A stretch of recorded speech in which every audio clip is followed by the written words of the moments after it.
their legal experience exchanging programs for the judiciary in your country with other countries. Okay. JFBA holds workshop and symposia in order to share information with Chinese and Korea attorneys regarding methods of dealing with pollution based on damage suffered from pollution in Japan. We include practical matters such as where to place ultimate goals, including how to organize victims' plaintiffs in order to propel the movement forward, and not solely on legal issues. In response to requests from Chinese or Korean lawyers with experience in pollution issues, Japanese lawyers have complied our experiences into a book, and that has been translated. And do the judges in your country collaborate with the administrative authorities? This may be straining from your point, but judges and government officials have frequently contact. This is called hanken koryu in Japanese, judicial prosecutor relations.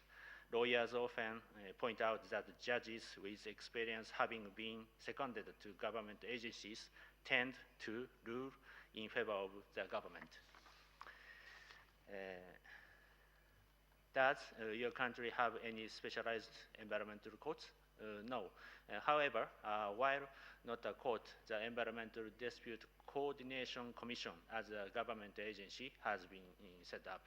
This commission works to resolve disputes regarding the 7 typical types of pollution and make a role of the point. Okay, which changes amendments to legal proceedings might cut back costs and waiting times and achieve cost-effective legal decisions.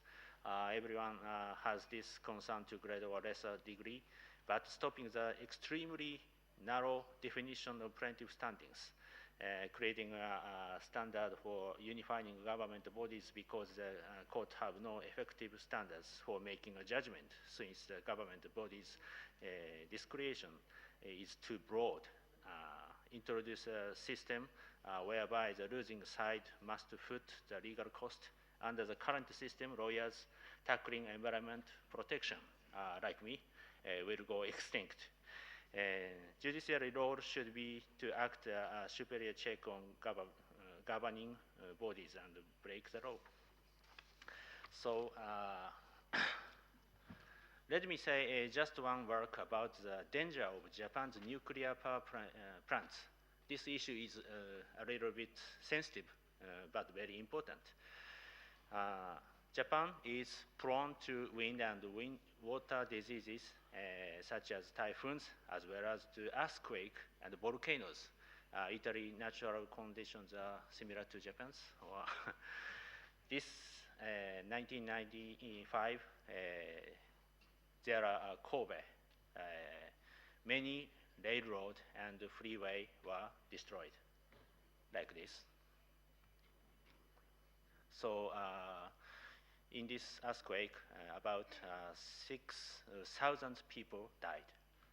And 2007, Niigata. This is Niigata. The house is one of my friends. Fortunately, he is safe. Of course, there are natural phenomena and not our subject themselves, but when it occurs in nuclear power plants, it is a man-made disaster, isn't it? So the earthquake that happened in Chuetsu, Niigata in 2007 hit Tokyo Power's electrical company, Kashiwazaki and Kariwa nuclear power plants, the largest in the world, with 6 times more shaking than anticipated.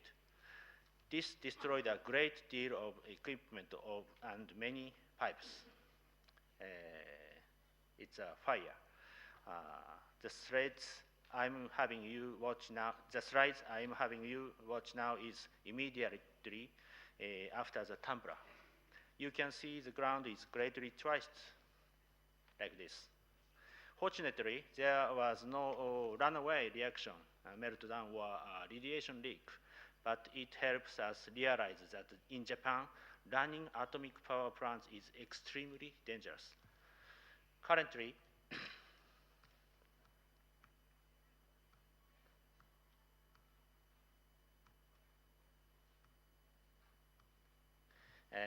there are 55 atomic power plants online in Japan. JFBA has, from this perspective, long called for the phasing out of existing atomic power plants and halting of new construction. But sadly, in Japan, now there is a movement to promote nuclear power as a way to combat global warming. So, conclusion. I believe the idea of an international environmental court is great, but I think obstacle to its realization will be quite large. Rather, I think consideration should be given to method to enable redress based on a unified standard based on individual compliance when it is not complied with domestically, based on a unified treaty in the area of environmental conservation.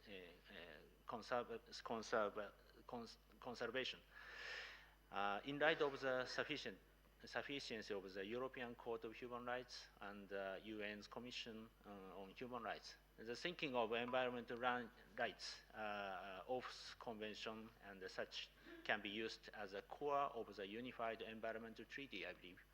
These points may have been sufficiently debated already and may be off topic at today's conference, so please forgive. Thank you for listening.